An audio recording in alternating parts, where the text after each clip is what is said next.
हम अपनी सोच और संसार की मान्यता के अनुसार अपने विचार बनाते हैं। जैसे सत्य कहना धर्म है, असत्य कहना पाप, सहनशीलता धर्म है और क्रोध करना अधर्म, उपकार करना, जीवों पर दया करना धर्म है और निष्ठुर होना अधर्म। परंतु क्या यही सत्य है? क्या कभी कभी परिस्थितियां इन आवेशों को उल्टा नहीं कर देती? करती है। यदि इस संसार में कुछ धर्म है, कुछ पुण्य है, कुछ महान है, तो वह है परिस्थिति के अनुसार चलना। जटायु याद है आपको, जिन्होंने रावण पर क्रोध किया था, उस पर आक्रमण किया था। उस समय जटायु का क्रोध पाप नहीं था, वो धर्म था। इसलिए अंत में उन्हें भगवान राम की गोद मिली। और कुछ ऐसे भी होते हैं जो धर्म को सहनशीलता समझकर हर अन्याय को सहते हैं और अंत में वो बाणों की सैया पाते हैं। यदि कोई पशु या व्यक्ति अकारण आक्रमण करके किसी निर्दोष के प्राण लेने की चेष्टा करे तो उसके रक्षा हेतु उसका वध कर देना पाप नहीं, समय की मांग है। क्योंकि आक्रमण भी आत्मरक्षण ही है। यदि किसी दुष्ट की सहायता करने से सामान्य मनुष्य को कष्ट पहुंचे, पीड़ा पहुंचे, तो उसे सहायता ना देना ही धर्म है। अकारण क्रोध अस्वीकार्य है, परंतु यदि क्रोध से कुछ शुभ हो तो क्रोध और दंड भी धर्म ही है। संसार का सबसे बड़ा पाप क्या है? संसार का सबसे बड़ा पाप है किसी निर्बल को सताना, और संसार का सबसे बड़ा दंड भी उस निर्बल के मुख से निकली हाय है। श्री कृष्ण कहते हैं, आपने लोहार को लोहा पिघलाते हुए तो जरूर देखा होगा, और ये लोहा पिघलता है इस चमड़ी की बनी धौनकी से निकली हवा से। जरा आप सोचिए, एक मृत पशुओं की खाल से बनी धौनकी इतने कठोर लोहे को भस्म कर सकती है। ठीक उसी प्रकार आप चाहे जितने भी शक्तिशाली क्यों ना हो, यदि आपने किसी निर्दोष, किसी निर्बल को सताया तो उसके मन से निकली हाय और उसका श्राप आपके जीवन को भस्म कर सकता है। श्री कृष्ण कहते हैं, जगत में प्रत्येक व्यक्ति को किसी न किसी प्रकार की निर्बलता अवश्य होती है। जैसे कोई बहुत तेजी से दौड़ नहीं पाता, तो कोई अधिक भार नहीं उठा पाता, कोई असाध्य रोग से पीड़ित रहता है, तो कोई पढ़े हुए पाठों को स्मरण में नहीं रख पाता। ऐसे अनेकों उदाहरण और भी हैं। क्या आप किसी ऐसे व्यक्ति को जानते हैं जिसे सब कुछ प्राप्त हो और हम जीवन की उस एक निर्बलता को जीवन का केंद्र मानकर जीते हैं?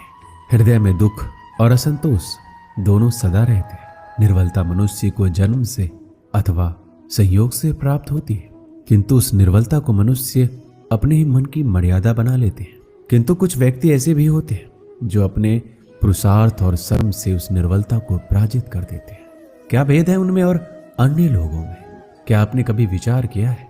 सरल सा उत्तर है इसका, जो व्यक्ति निर्बलता से पराजित नहीं होता, जो पुरुषार्थ करने का साहस रखता है, हृदय में वो निर्बलता को पार कर जाता है। अर्थात निर्बलता अवश्य ईश्वर देता है, किंतु मर्यादा मनुष्य का मन ही निर्मित करता है। श्री कृष्ण कहते हैं, द्वंद्व दो मनुष्य के मध्य होता है, परंतु विजय सदैव एक ही मनुष्य को मिलती है। जबकि समान रूप से दोनों शक्तिशाली होते हैं और दोनों व्यक्ति समान ज्ञान प्राप्त करते हैं, लेकिन सफलता एक को ही मिलती है। इसका कारण क्या है? मान लो दो प्रकार के लोहे होते हैं, एक ठंडा, एक गर्म। कभी सोचा है? लोहकार लोहे को लोहे से ही काटता है, परंतु सदैव ठंडा लोहा ही गर्म लोहे को काट पाता है। और यही नीति मनुष्यों पर भी लागू होती है। जब युद्ध होता है तो जिसके मन में ईर्ष्या होती है, जलन होती है, आक्रोश होता है, वह गर्म लोहे के समान है। और जिसका मन शांत होता है, जिसका मन संयम से बंधा होता है, वो ठंडे लोहे के समान है। और वहीं ईर्ष्या और द्वेष गर्म लोहे को काट सकता है। इसलिए यदि जीवन के संग्राम में विजय प्राप्त करनी है तो अपने मन को शांत रखें, क्योंकि गर्म लोहे की भांति ईर्ष्या और क्रोध जैसे भाव को रखने वाला मनुष्य सदैव शांत स्वभाव के मनुष्य के समक्ष निर्बल पड़ जाते हैं। शक्ति ईर्ष्या और क्रोध में नहीं, शांति और संयम में है। आपने कभी न कभी योद्धा को युद्ध की तैयारी करते हुए जरूर देखा होगा। वही युद्ध जो ज्वालामुखी की भांति कभी भी फट सकता है। युद्ध वही जीतता है जो युद्ध में व्यतीत होने वाले समय से अधिक समय युद्ध की तैयारी में लगाता है। जो योद्धा अभ्यास क्षेत्र में जितना अधिक समय देगा, रणभूमि में उतना ही कम रक्त बहेगा। एक समान लोहा और तीखी तलवार में अंतर यही है कि एक तीखी तलवार को कड़ी अग्नि परीक्षा से होकर गुजरना पड़ता है। लोहकार की मार खानी पड़ती है। एक तलवार जितनी पीड़ा सहेगी उसका वार उतना ही प्रबल होता है। इसलिए पीड़ा से घबराएं नहीं, उसका सामना करें, उसका अभ्यास करें, क्योंकि यही अभ्यास जीवन के युद्ध में आपको विजयश्री बना सकता है। श्री कृष्ण कहते हैं, यदि आगे बढ़ना है तो अपनों का साथ दो। और ये बात सत्य भी है, और अपनों का साथ देना ही चाहिए। परंतु साथ देने से पूर्व ये अवश्य पहचान लेना चाहिए कि अपने हैं कौन। क्या अपने वही होते हैं जिनके साथ हमारा रक्त संबंध होता है, या अपने मित्र, या अपने वो होते हैं जो हमें सत्कार्य के लिए प्रेरित करें, हमें आगे बढ़ाएं, हमारा साथ दें, और ना कि वो जिनका साथ देने से समाज का नाश हो, धर्म की हानि हो और सदैव साथ रहकर भी सगे नहीं होते, या वो जो सदैव साथ रहकर भी सगे नहीं होते। इसलिए जब भी अपनों की परिभाषा का चुनाव करें तो उन्हें अपना माने जो आपका साथ दे, उन्हें नहीं जो हमें अज्ञान के मार्ग पर ले जाए। श्री कृष्ण कहते हैं, सीमा एक रेखा ही नहीं, एक परिभाषा भी है। सीमा हर किसी की होती है, प्रेम की, धैर्य की, मित्रता की और शत्रुता की भी। और जो सदैव सीमा में बंधे रहते हैं वो समान मनुष्य बनकर रह जाते हैं।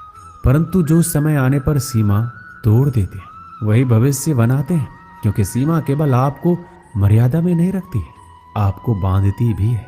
अब यह आप पर, मुझ पर, हम सब पर निर्भर करता है कि ये कौन सी सीमाएं हमें बांधती है और कौन सी सीमाएं शक्ति के नए मार्ग समक्ष आती है। इसलिए सीमाएं में जो कर सकते हो उससे अधिक करने का प्रयत्न करो, तभी नई सीमाएं बना पाओगे। श्री कृष्ण कहते हैं, जब मेघ छाते हैं तो क्या होता है, अंधकार छा जाता है। मेघ गरजते हैं, बिजलियां कड़कती है, वर्षा होती है, सभी पशु अपने आश्रय स्थल पर जाकर छिप जाते हैं, मनुष्य अपने घरों की ओर दौड़ते हैं और सभी पक्षी अपने घोंसलों में जाकर छिप जाते हैं। परंतु एक जीव है जो गरजते मेघों की कड़कती बिजलियों को, भारी वर्षा को भी हरा देता है। वो जीव है बाज, क्योंकि वो समस्या की जड़ों से ऊपर उड़ता है। वो गरजते मेघों से, कड़कती बिजलियों से, भारी वर्षा से ऊपर उड़ता है। इनमें यही अंतर है, हारने वालों में और जीतने वालों में। ये युद्ध हार और जीत का नहीं, समस्या और सोच का है। यदि आपने सोच को छोटी रखी तो समस्या बड़ी हो जाएगी, और यदि आपने सोच को बड़ी रखी तो समस्या छोटी। श्री कृष्ण कहते हैं, भाग्य क्या है, जो आपने किया उसे भोगना भाग्य है, या जो आपके पूर्वजों ने किया उसका फल भाग्य है? नहीं, भाग्य वही है जो आपने किया, क्योंकि हर मनुष्य को अपने कर्मों के फल भुगतने होते हैं। इसलिए यदि जीवन में कुछ भी करें तो उस पर अपनी दृष्टि अवश्य रखें, क्योंकि आपके एक कर्म का फल आपका भविष्य बदल सकता है। हम वही बनते हैं जो हम चुनते हैं, क्योंकि वही हमारा भाग्य बनता है। मनुष्य सुंदरता से आकर्षित होता है, उससे प्रेम करता है। ऐसा ही होता है ना? क्या आप ऐसा नहीं करते? करते हैं। तो सुंदर और असुंदर की परिभाषा क्या है? इस आकर्षण और विकर्षण का कारण क्या है? कभी सोचा है कि जिससे आप प्रेम करते हैं, जिसके प्रति आप आकर्षित होते हैं, अचानक से उसके मन में वितृष्णा आ जाती है, और जिसके प्रति घृणा होती है उसके लिए एकाएक आपके मन में प्रेम उमड़ आता है। और इसका सबसे बड़ा कारण पता है क्या है? दृष्टिकोण। क्योंकि सुंदरता आपके मन में होती है, सोच में होती है, आपके दृष्टिकोण में होती है। इसलिए किसी को कीचड़ में खिला हुआ कमल सुंदर लगता है, और किसी को निर्मल चंद्रमा में भी कलंक का धब्बा दिख जाता है। यदि आपको सुंदरता अनुभव करनी है तो हर पल आनंद में रहना है, तो आप अपने दृष्टिकोण को सुंदर बनाएं और अपने आप सब कुछ सुंदर बन जाएगा। श्री कृष्ण कहते हैं, स्वर्ण, सज्जन पुरुष और परोपकारी मनुष्यों की गति एक समान होती है। यदि स्वर्ण टूट जाए तो उसे गर्म करके फिर से जोड़ा जा सकता है। ठीक उसी प्रकार मतभेद होने के पश्चात भी एक सज्जन पुरुष और महान पुरुष फिर से मित्र बन जाते हैं। परंतु दुर्जन, दुष्ट, माटी से बने लोग उस पके हुए मटके के समान होते हैं कि एक बार उसमें दरार आ जाए तो स्वयं ही स्वयं का सर्वनाश कर लेते हैं। इसलिए मित्रता केवल सज्जनों से ही करें, ताकि मतभेद ना हो। दुष्टों का समूह अपना नाश स्वयं ही कर लेता है। यदि कोयले की खान में जाओ तो चाहे जितनी भी सावधानी बरतो, वस्त्र पर कालिख लगी जाती है। इसलिए दुष्ट मित्रों से सावधान। सज्जन शत्रु प्रत्येक परिस्थिति में श्रेष्ठ है। प्रत्येक मनुष्य सफलता पाने के लिए कार्य करता है।